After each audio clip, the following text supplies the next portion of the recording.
Okay, in this question, you can see that it's pretty long. And let's go through. A train traveled from A to E, and at B, 1/3 of the passengers alighted and 10 new passengers boarded. This is change 1. Then at C, 2/5 of the passengers alighted and 6 new passengers boarded. This is change 2. And at D, 3/4 of the passengers alighted and 4 new boarded. This is change 3. With so many changes, I think it can be quite scary for some children and even adults.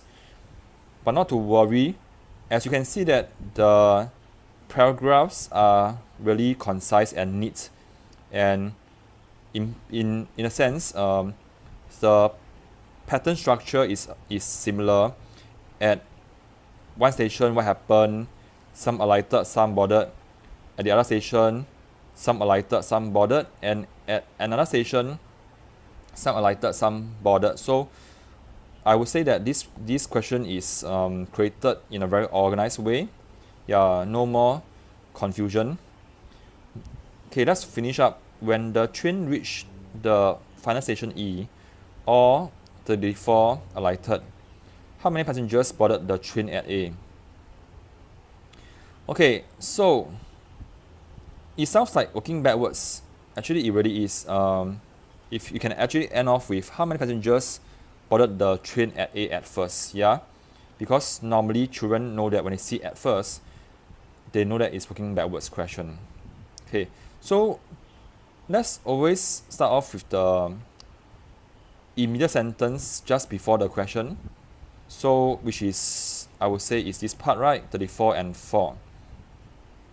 So, just before station E, since 4 boarded, so in fact, before these 4 passengers boarded the train,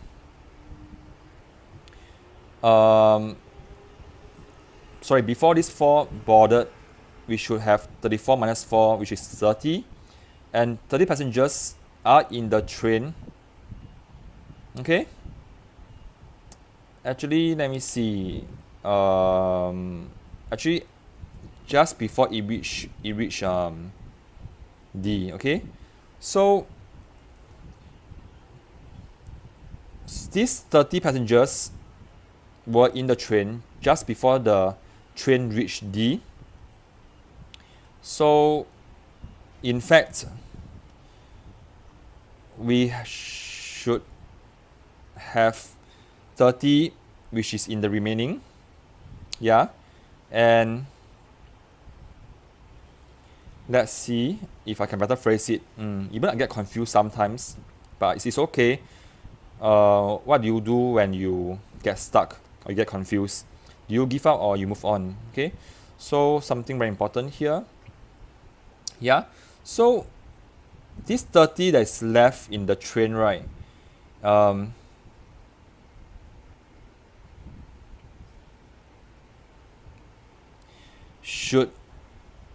Is in fact 1/4 of them at 1/4 of the passengers when the train reached station D. Okay, so 3/4 left.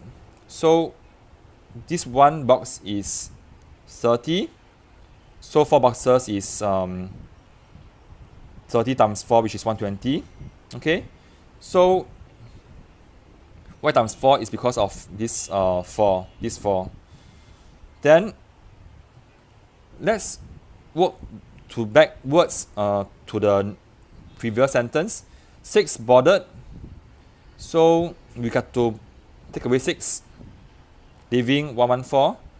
So 114 passengers were left.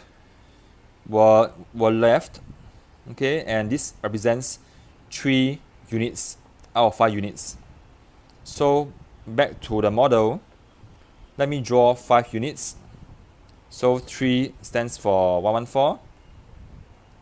How do we find 5 units? Divided by 3 times 5. Okay.